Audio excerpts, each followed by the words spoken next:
શિક્ષણની દુનિયામાં તમારા બધાનું સ્વાગત છે। આજનો આપણો ટોપિક છે ખંડતા અને મેરુદંડ। એ પહેલા હું તમને જસ્ટ પ્રીવિયસ લેક્ચરની અંદર આપણે શું કર્યું છે આની સાથે હું જોડી દઉં। પ્રીવિયસ લેક્ચરની અંદર આપણે પ્રાણીઓનું વર્ગીકરણ શા માટે કરવાની જરૂરિયાત ઊભી થઈ એના વિશેની આપણે વાત કરી હતી કે ભાઈ આપણી જે પ્રાણી સૃષ્ટિ છે આ પ્રાણી સૃષ્ટિની અંદર લાખોની સંખ્યામાં પ્રાણીઓ જે છે એની જાતિઓ જોવા મળે છે। આ બધા જ પ્રાણીઓ જે છે પોતે સ્વરૂપ અને રચનાની બાબતમાં ઘણું બધું વૈવિધ્યતા ધરાવે છે। બધામાં જૈવ વિવિધતા જે છે એ ઘણી બધી જોવા મળે છે। તો પ્રાણીઓની અંદર આજે બાયોડાયવર્સિટી યાની કે જે જૈવ વિવિધતા જોવા મળે છે એના માટે એનું સ્તરીય આયોજન જે છે એ જવાબદાર છે। આ ઉપરાંત પ્રાણીઓ અમુક જે છે દ્વિગર્ભસ્તરીય હોય છે, અમુક જે છે ત્રિગર્ભસ્તરીય હોય છે, એના આધારે એની અંદર વિવિધતા જોવા મળે છે। ઘણી વખત સમમિતિને આધારે વિવિધતા જોવા મળે છે, ઘણી વખત દેહકોષ્ઠને આધારે વિવિધતા જોવા મળે છે।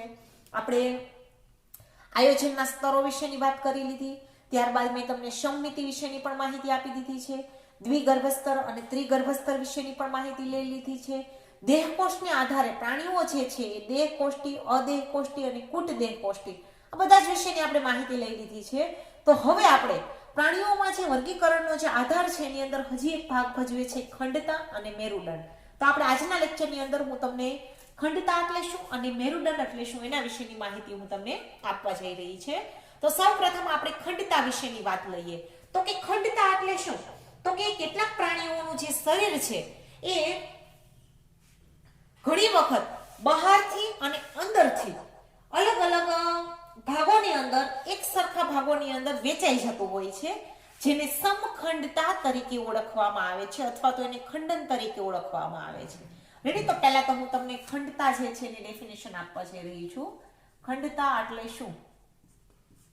તો કે ઘણા પ્રાણીઓનું શરીર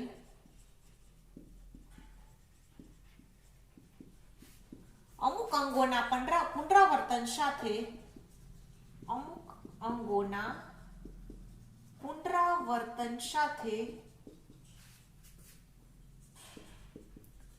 અંદરથી અને બહારથી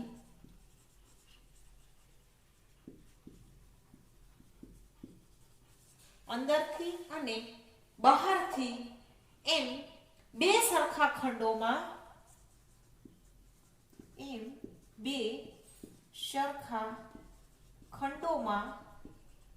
વિભાજિત થાય છે, જેને સમખંડતા તરીકે ઓળખવામાં આવે છે। તો આ જે ખંડતા છે એના ઉદાહરણની અંદર હું તમને એક નોર્મલી આપણી જે રૂટીન લાઈફમાં અમુક જે પ્રાણીઓ છે એની અંદર ખાસ કરીને હું તમને અળસિયાના શરીર વિશેની વાત કરું। ધારો કે આનો ખંડતા જે છે એનું ઉદાહરણ છે અળસિયું। તો તમે માર્ક કર્યું હશે તો અળસિયાના શરીરની અંદર આ રીતના, ધારો કે હું અળસિયું જે છે એ સિમ્પલ તમને આ રીતના ડ્રો કરીને બતાવું છું। ધારો કે આ રીતના અળસિયું હોય તો એના શરીર ઉપર તમને આ રીતના અલગ અલગ ખંડો જે છે એ જોવા મળશે। એનું શરીર અંદરથી અને બહારથી આ રીતના બે સરખા ભાગની અંદર વિભાજિત થયેલું હોય છે, એટલે અળસિયું જે છે એ સમખંડતાનું ઉદાહરણ છે।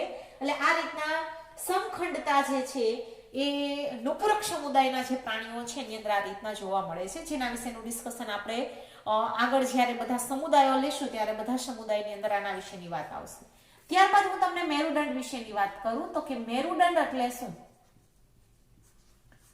મેરુદંડી સમુદાયના પ્રાણીઓ એવો વર્ડ આપણે આવ્યો હતો જો સામે મેરુદંડી મેં જ્યારે પ્રાણી સૃષ્ટિનું વર્ગીકરણ તમને કરીને આપ્યું હતું ત્યારે હતું મેરુદંડ। તો મેરુદંડ શું છે? આપણે મેરુદંડ વિશેનું ડિસ્કશન કરીએ તો કે મેરુદંડ એટલે કેટલાક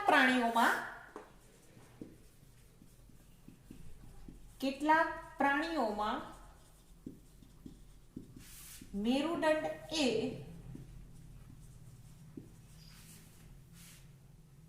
ભ્રૂણ વિકાસ દરમિયાન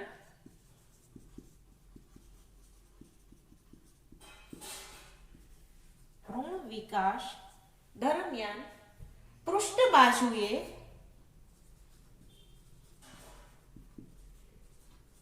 મધ્ય ગર્ભસ્તરમાંથી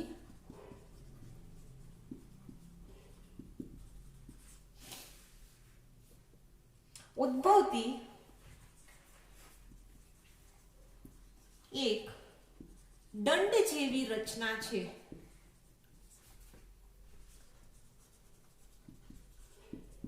એટલે મેરુદંડ જે છે આ મેં ડેફિનેશન લખી છે એના ઉપરથી તમને ક્લિયર થઈ જશે કે મેરુદંડ જે છે એ પ્રાણીઓમાં કઈ સાઈડમાં પૃષ્ઠ, ધારો કે આપણે આ મેરુદંડ છે, આપણે મેરુદંડી સમુદાયમાં જ આવીએ તો આપણે આપણી જે સ્પાઇન યાની કે કરોડરજ્જુ જે છે એક મેરુદંડ છે.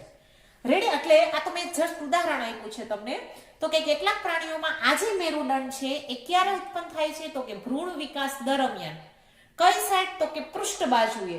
અને આ જે મેરુદંડ જે છે કે એક દંડ જેવી રચના છે, કોલ જેવી રચના છે. હવે આ જે મેરુદંડ જે છે એનું સર્જન સ્થાન ક્યાંથી ઉદ્ભવે છે તો કે મધ્ય ગર્ભસ્તરમાંથી. રેડી? અને કઈ બાજુએ? પૃષ્ઠ બાજુએ. કેવી રચના છે તો કે દંડ જેવી રચના છે. રેડી? એટલે આ રીતના મેરુદંડી સમુદાયના જે પ્રાણીઓ છે એની અંદર આ રીતના ભ્રૂણ વિકાસ દરમિયાન એની પૃષ્ઠ બાજુએ મધ્ય ગર્ભસ્તરમાંથી ઉદ્ભવતી આ એક રચના છે. મેરુદંડના આધારે પ્રાણીઓને બે ભાગની અંદર વહેંચવામાં આવે છે. મેરુદંડી પ્રાણીઓ અને બીજા જે પ્રાણીઓ છે એને નામ આપ્યું છે અમેરુદંડી પ્રાણીઓ. તો મેરુદંડી પ્રાણીઓ એટલે કે જે મેરુદંડ ધરાવે છે. અહીંયા શું હોય છે? મેરુદંડ જે છે એની હાજરી હોય છે અને અમેરુદંડી સમુદાયના જે પ્રાણીઓ છે એની અંદર મેરુદંડ જે છે એની ગેરહાજરી હોય છે. રેડી? એટલે આને આધારે આપણે પ્રાણીઓને બે ભાગની અંદર વહેંચી નાખ્યા છે, મેરુદંડી અને બીજા છે અમેરુદંડી. તો અમેરુદંડીમાં કોનો સમાવેશ થશે તો કે આપણે જ્યારે પ્રાણી સૃષ્ટિના વર્ગીકરણનો જે ચાર્ટ કર્યો એમાં તમે માર્ક કર્યું હશે તો કે 6 સછિદ્ર સમુદાયથી લઈ અને જે સ્થૂળચર્મી સમુદાયના પ્રાણીઓ જે છે એ બધા કેવા થશે? અમેરુદંડી. અને મેરુદંડીની શરૂઆત ક્યાંથી? આપણે ધારો કે સ્થૂળચર્મી છે, પછી તમને યાદ હોય તો મેં આ રીતના લખ્યું હતું સામી મેરુદંડી. જો તમારી પાસે ચાર્ટ હોય તો જોઈ લો. સામી મેરુદંડી એટલે કે એની અંદર દંડ જેવી રચના થોડી ઘણી જોવા આવે. શરૂઆત અહીંથી થાય છે. રેડી? એટલે આ પ્રાથમિક તબક્કે આની શરૂઆત થાય છે અને પછી તો જે મેરુદંડીથી ચાલુ થાય ત્યાંથી છેક સસ્તન સુધી તમે જાશો તો એ બધા જ સમુદાયના જે પ્રાણીઓ છે એ મેરુદંડી સમુદાયના પ્રાણીઓ છે. રેડી? એટલે આ રીતના અમેરુદંડીમાં સછિદ્રથી લઈ અને છેક સ્થૂળચર્મી સમુદાયના પ્રાણીઓ આવશે એ બધા અમેરુદંડી છે. અને મેરુદંડની અંદર આપણે સામી મેરુદંડીથી એની પ્રાથમિક શરૂઆત થાય છે. રેડી? એટલે આ રીતના મેરુદંડ એટલે શું અને મેરુદંડને આધારે પ્રાણીઓને આપણે કયા બે ભાગની અંદર વહેંચ્યું છે એના વિશેની આપણે માહિતી લીધી.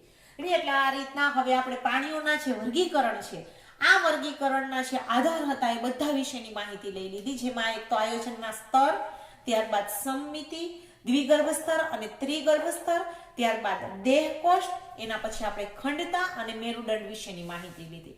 હવે આજે આપણે વર્ગીકરણનો જે ચાર્ટ જે વર્ગીકરણ માટેનો જે આધાર હતો એના આધારે આપણે પ્રાણીઓના વર્ગીકરણનો હું એક ચાર્ટ તમને બનાવીને આપું છું. એક ચાર્ટ તો મેં તમને શરૂઆતમાં આપેલો જ હતો, એ તો તમારે લાઈફ ટાઈમ યાદ રાખવાનો જ છે.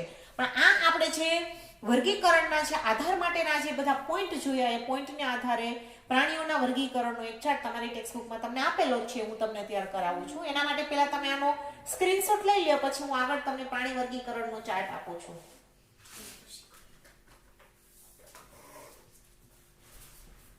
લેવી ગયો સ્ક્રીનશોટ આનો? તો ચલો હવે આપણે આગળ હું તમને કરાવી લઉં કે કઈ રીતના જે આ લક્ષણો જે છે આપણે જે જોયા, આયોજનના સ્તર જોયા, દ્વિગર્ભ સ્તર, ત્રિગર્ભ સ્તર, સમમિતિ, દેહકોષ્ઠ, ખંડતા અને મેરુદંડને આધારે આપણે પ્રાણીઓ જે છે એને કઈ રીતના વિભાજિત કરીએ છીએ એના માટે આપણે પ્રાણી સૃષ્ટિનું વર્ગીકરણ લઈએ.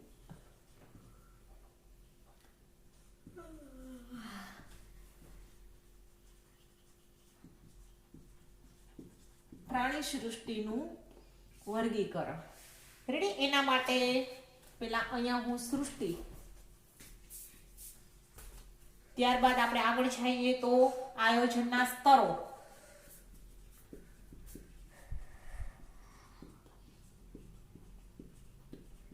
ત્યારબાદ આપણે આગળ જઈએ તો સમમિતિ. આ લાઈનમાં આપણે આ બધા લક્ષણો જોયા હતા. સમમિતિ, પછી દૈહિક અવકાશ કે દેહકોષ્ઠ, આપણે દેહકોષ્ઠ વિશેની પછી માહિતી લીધી હતી. આ દેહકોષ્ઠ અને લાસ્ટમાં આપણે સમુદાય, એની અંદર કયા સમુદાયનો સમાવેશ થાય છે એના વિશેની વાત કરીએ. રેડી? તો સૃષ્ટિ કેવી છે? તો કે પ્રાણી સૃષ્ટિ. કેવા પ્રાણીઓ? તો કે આપણે બહુકોષીય પ્રાણીઓથી ચાલુ કર્યા છે, સછિદ્ર સમુદાયથી. આયોજનના સ્તરો કેટલા પ્રકારના હોય છે? તો કે આયોજનના સ્તરોમાં એક તો કોષસ્તરીય આયોજન આપણે લીધું હતું. રેડી? આપણે આયોજનના સ્તરોમાં મેં તમને આપ્યું હતું કોષી સ્તરીય આયોજન. અને કોષ પછી આપણે જોયું હતું તો પેશી, પેશી પછી અંગ, અંગ પછી અંગતંત્ર. આ બધાના ઉદાહરણ મેં જ્યારે તમને કરાવ્યું હતું એનો ઓલ ઓવર વ્યૂ જ આમાં આપેલો છે. આપણે આ બધું કરેલું છે. તો કોષસ્તરીય આયોજનમાં ધારો કે સમમિતિ ને દૈહિક કોષ ને એને આધારે આપણે સમુદાય એક લખ્યો તો યાદ કરો, મેં તમને સછિદ્ર સમુદાય લખ્યો હતો. રેડી? કે જેની અંદર સમમિતિ જે હતી એમાં મેં ઉદાહરણની અંદર તમને અસમમિતિ જે ધરાવતું હતું એનું ઉદાહરણ મેં સછિદ્ર સમુદાય તમને કીધો હતો. રેડી? ત્યારબાદ પેશી સ્તરીય આયોજન, અંગ અને અંગતંત્ર સ્તરીય આયોજન જે છે એમાં દેહ કોષ્ઠને આધારે આપણે જે ભાગ પાડ્યા હતા એમાં સમમિતિને આધારે, દેહ કોષ્ઠને આધારે નહીં, સમમિતિને આધારે આપણે અરીય સમમિતિ અને આ ઉપરાંત દ્વિપાર્શ્વીય સમમિતિ બધા જની ડેફિનેશન સહિત આપણે બધું કરી લીધું છે. રેડી? તો આ રીતના અરીય સમમિતિ જે ધરાવે છે એની અંદર જે સમુદાય છે એની અંદર કોષ્ટાંતરી સમુદાય અને ત્યારબાદ આપણે કંકત ધરા આ સમુદાય વિશે આપણે એક્ઝામ્પલ જે છે એની અંદર આ લખેલા હતા. દ્વિપાર્શ્વ સમમિતિમાં જે છે એમાં દેહ કોષને આધારે આપણે પ્રાણીઓ જે છે એને 3 ભાગની અંદર વિભાજિત કરી નાખ્યા હતા. પહેલા છે અદેહ કોષ્ટી, ત્યારબાદ બીજા છે કુટદેહ કોષ્ટી, બધાની ડેફિનેશન આપણે લીધી હતી, અને ત્રીજા છે દેહ કોષ્ટી પ્રાણીઓ. ત્રણેયની અંદર આપણે ઉદાહરણ જોયા હતા.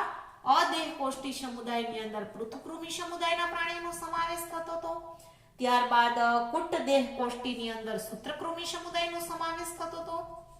અને દેહ કોષ્ટી સમુદાયના જે પ્રાણીઓ છે એની અંદર નુપુરક, સંધિપાદ, ત્યારબાદ મૃદુકાય, આ ઉપરાંત સૂળચર્મી, સામી મેરુદંડી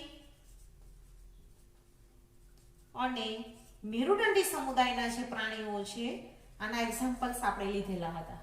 રેડી? એટલે આ રીતના જે આપણે મૂળભૂત લક્ષણો વિશેની જે વાત કરી પ્રાણીઓના, રેડી, એને આધારે આપણે આ પ્રાણીઓ જે છે એના વર્ગીકરણનો આખો ચાર્ટ મેં તમને આપ્યો છે.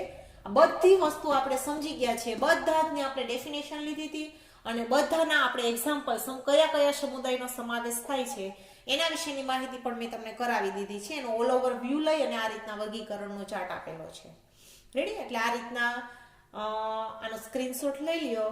આ જ વસ્તુ તમારે ટેક્સ્ટબુકમાં તમને આપેલી છે એ જોઈ લેજો. અહીંયા સુધીનું તમારે હોમવર્ક કરવાનું રહેશે. આજનો લેક્ચર અહીંયા ઓવર થાય છે. Thank you.